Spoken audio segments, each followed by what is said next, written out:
Ada beberapa pertanyaan di DM sosmed Bosman yang meminta dijelaskan apakah New Mind anti IKN, pemindahan ibu kota baru. Kita jawab, kita jelaskan dulu apa yang New Mind maksud dengan pembangunan dan kemajuan atau growth bagi New Mind. Dengan menjelaskan hal ini akan menjawab langsung anti pemindahan ibu kota baru atau tidak para New Mind itu. Ingat sahabat, membangun itu belum tentu membuat growth, namun membuat pertumbuhan pasti salah satunya dengan cara membangun. Nah lu, mulai bingung ketika kata-kata dibolak-balik seperti kemahiran filsuf Brother Rocky Gerung yang berucap terkadang membuat logika lawan bicara menjadi mengiyakan karena nggak ngerti atau karena lemot otaknya belum berpikir sudah diterjang logika baru berikutnya olehnya. Begini kita menjelaskan tentang pendapat New Mind di dalam membangun. Sungguh beda sekali antara membangun dengan membuat pertumbuhan.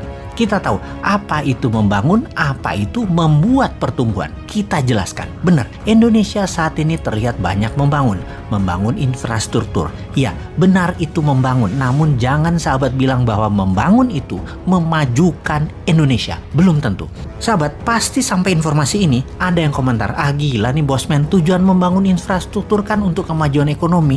Benar kan? Begitu? Ada yang komen begitu kan? Jawabannya, belum tentu membangun itu memajukan ekonomi. Kita harus melihat bagaimana cara Indonesia membangun dan dengan siapa membangunnya. Baiklah, saya mau menjelaskan sedikit dengan pengandaian. Jika dalam rumah tangga, katakan kamu memiliki penghasilan 10 juta satu bulan, lalu kamu memutuskan membuat kamar tambahan dan ingin membeli satu kendaraan lagi atau satu mobil lagi untuk kebutuhan keluarga. Kamu menggunakan kartu kredit atau meminjam ke bank. Intinya kamu memakai uang orang lain. Apa yang kamu lakukan dengan pendapatan tetap kamu tadi? Kamu ternyata hanya bisa membayar cicilan yang 10 juta tadi. Pokoknya kamu tidak bisa bayar. Kamu berharap kamar tadi yang kamu sewakan, kosannya atau mobil tadi yang nanti akan diusahakan ke Grab Car Online misalnya, atau Car Online Transportation misalnya. Sepertinya rencana itu bagus bukan? Tetapi bisnis sekali lagi bukan matematis.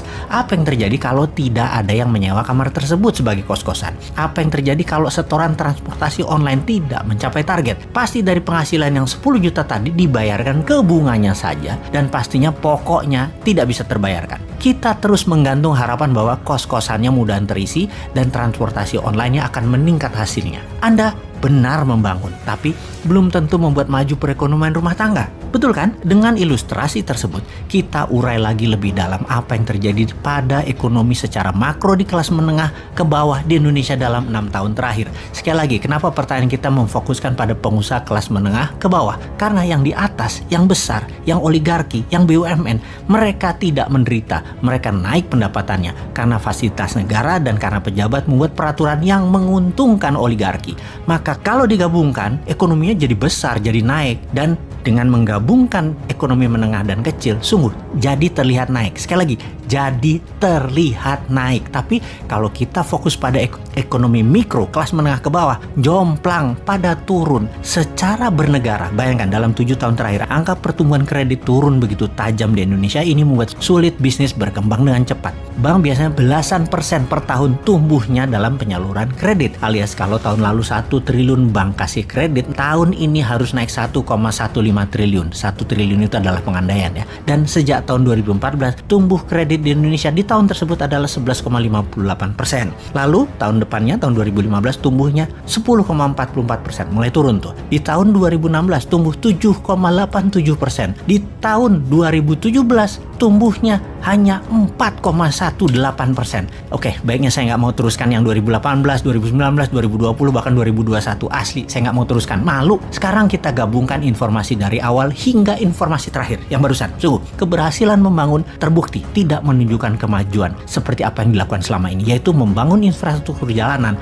menggunakan uang asing dan serba asing, ternyata tidak menaikkan pertumbuhan bisnis mikro. Terbukti dengan menurunnya saluran kredit ke sektor real di UKM. Benar, kita membangun tapi GDP per kapita tidak naik dalam 7 tahun terakhir. Apalagi kalau dipotong inflasi akumulasi selama 7 tahun. Pertumbuhan Indonesia minus. Fakta lagi, GDP per kapita 2014 adalah sekitar $3.700 per kapitanya. GDP per kapita 2021 $4.050. Dalam 6 tahun naik secara akumulasi sekitar 9%. Sementara total inflasi 2014 sampai 2021 adalah sekitar 14%. Ya kalau 14% dikurangi pertumbuhan yang 9%, kemudian ya minus pertumbuhan nasionalnya. Jadi kita pastikan bahwa membangun belum tentu memajukan atau menumbuhkan, dan ini terbukti membangun infrastruktur dan terbukti tidak menumbuhkan GDP per kapita. Jadi yang New Mind Anti sekali lagi bukan memindahkan ibu kotanya, bukan membangun ibu kota barunya, bukan membangunnya sekali lagi, namun kalau melihat cara membangunnya dan dengan siapa membangunnya, maka dapat dipastikan secara ekonomi makro dan mikro, pertumbuhan yang dirasakan ke masyarakat penduduk Indonesia ke depannya pasti hasilnya akan sama, yaitu tidak menumbuhkan apa-apa. Jadi tantangan New Mind dilontarkan ke tim IKM adalah buktikan uang 1.000 triliun rupiah yang akan digelontorkan dalam 5 tahun ke depan membangun IKN akan menumbuhkan GDP per kapita Indonesia ke $10.000 per tahunnya. Lalu kalau New Mind sekarang ditanya, jawabannya oleh New Mind bagaimana? Fokusnya New Mind adalah pertumbuhan ke $1.000 per kapita pendapatan rakyat Indonesia, dengan salah satunya adalah membangun ibu kota baru yang seperti titik. Rahasia dong, nanti 2024 kita buka.